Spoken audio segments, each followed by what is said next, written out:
शरीर का जन्म, और रहने वाला मैं वैसे हिमाचल का हूँ, और 2010 से मैं कबीरपंथ में प्रचार कर रहा हूँ, 2010 से।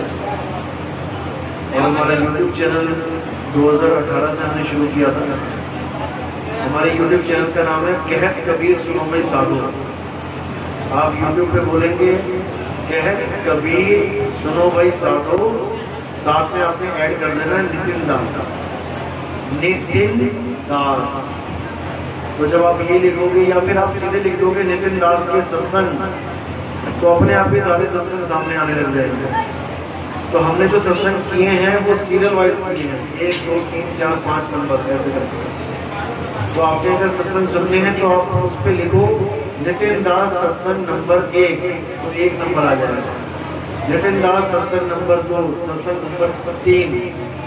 ऐसे करते करते करते आपने अगर 50 सत्संग सुन लिए, कोई 15 मिनट का है, कोई 20 मिनट का है, कोई 22-25 मिनट का है, अगर आपने 50 सत्संग ढंग से सुन लिए तो आपके दिमाग से जितना भी अज्ञान है ये सब बाहर निकल जाएगा। उसके बाद आप एक अच्छे सच्चे सनातनी बनोगे। सनातनी का क्या मतलब होता है? देवी देवताओं की पूजा करने वाले को सनातनी नहीं कहते, सनातनी कहते हैं आत्मदेव को जानने वाले, उसको कहते हैं सनातन। सनातन का मतलब है जिससे पुराना कोई है ही नहीं। तो इस दुनिया में केवल एक ही चीज है जिससे पुराना कोई नहीं है, वो है आत्मा। क्योंकि हे अर्जुन, आत्मा अजन्मा है, आत्मा का कभी जन्म होता ही नहीं है। जिसका जन्म ही नहीं हुआ उसकी मृत्यु नहीं होगी। क्योंकि इस दुनिया में मौत का कारण कोई बीमारी नहीं है, कोई हादसा एक्सीडेंट नहीं है। मौत का कारण है जन्म लेना। तुमने जन्म ले लिया, अब मरोगे। तो मरने से बचने का एक ही रास्ता है, जन्म ही मत लो, तो बच जाओगे। और कोई रास्ता नहीं है। तुम चाहे किसी भी जून में आ जाओ, लड़का आ जाओ, लड़की आ जाओ, कुत्ता बिल्ली हाथी घोड़ा जो मर्जी बन के आ जाओ, तुम्हें मरना पड़ेगा एक दिन। रास्ता एक ही है कि मैं जन्म ही ना लूं, तो तुम सदा सदा के लिए अमर। लेकिन उसकी विधि है, उसका एक तरीका है कि मैं जन्म ना लूं तो कैसे ना लूं, कहीं तो रहना पड़ेगा। अभी इस शरीर में रह रहे हो तो शरीर से निकल के कहीं तो रहोगे। अगर वो जगह पता लग गई तब समझ लो कि अब तुमने नहीं जन्म लेना। अगर जगह नहीं पता लगी तो वापस घूम के माँ के गर्भ में आना पड़ेगा। और पता नहीं कौन सी माँ मिल जाए। जब तुम माँ के गर्भ में थे तो क्या तुम्हें पता था कि कौन सी माँ मिलेगी? कोई सवाल है क्या? हाँ पूछो। शायद सतगुरु कबीर ने 115 नंबर शब्द में कहा है। अच्छा, साकी बीजक में 115 बीजक में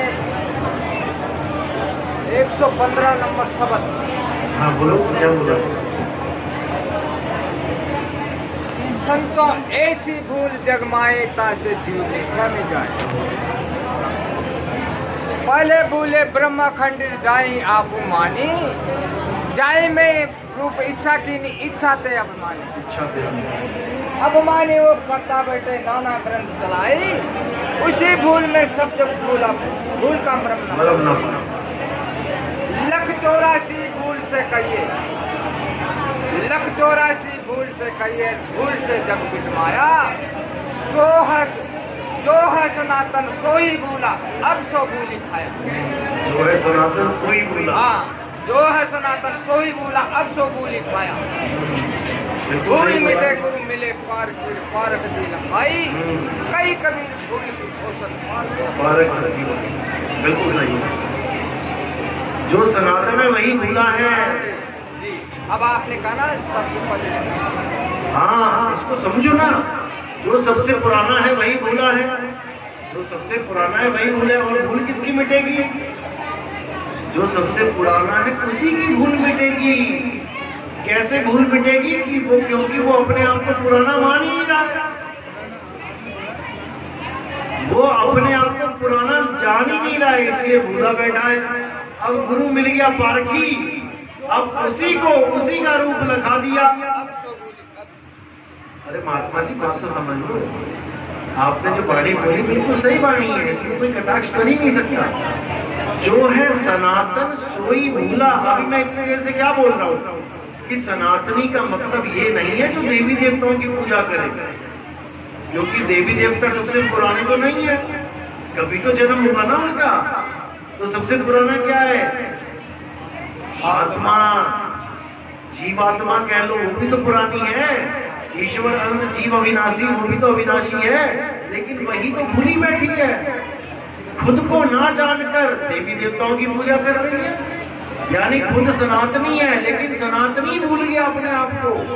अब ऐसा गुरु मिला जिसने तुम्हें तुम्हारा ही सनातनी रूप लगा दिया। अब तुम हो गए असली सनातनी। जो भूला था वो भी सनातनी था, और जो बोध कर रहा है वो भी सनातनी है।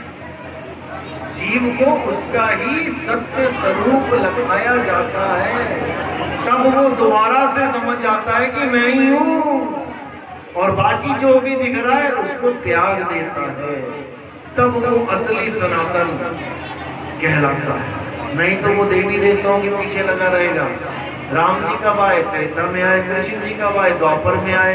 विष्णु जी कब थे? सतयुग में। जब द्वापर त्रेता सतयुग भी नहीं था, जब सृष्टि नहीं बनी थी, समय नहीं बना था, तब कौन था? उसको जानो। आत्मा, आत्मा था। ऐसा करना, आप सत्संग के बाद मिलो। 203 नहीं, उसमें कईयों 3 है, कईयों हजारों साखियां हैं। ऐसे ही हर रात ही करनी। देखो सुनो मेरी बात सुनो, जो निचोड़ होता है ना, सार, वो इतने में समझ आ जाता है। आप जब लेने जाते हो चावल तो पूरा बोरा खोल के देखते हो क्या क्या पड़ा है। एक पारखी होती है छोटी सी, उसको मारा, दाने निकाले, हाथ में डाले, और पता लग गया कि अंदर क्या माल भरा है। जो हमारी 2 मिनट की वार्तालाप हुई है, ये सार है। इसको समझ लो तो सारी गुत्थी सुलझ गई, नहीं तो पूरी गीता, पूरी भागवत, पूरा बीजक खोल के बैठे रहो रात भर। जो मैंने बात बोली है वो पारखी बात है। भूल मिटे गुरु मिले पारखी। पारखी गुरु तो पारख लगाएगा ना, या फिर वो बातें करेगा रात भर। जो पारख लगाने की बात थी वो मैंने आपको बता दी। जो सनातनी है वो अपने आप को भूल गया, इसलिए अपने आप को ये चोला मान के बैठ गया। अब इसी भूल को ठीक कर दे कोई गुरु आके कि तू शरीर नहीं है, तू आत्मा है। बात खत्म, सारी बीजक खत्म हो गई है एक ही बात पर। अब क्या करना इससे ज्यादा? बस अध्याय 3 17वां श्लोक।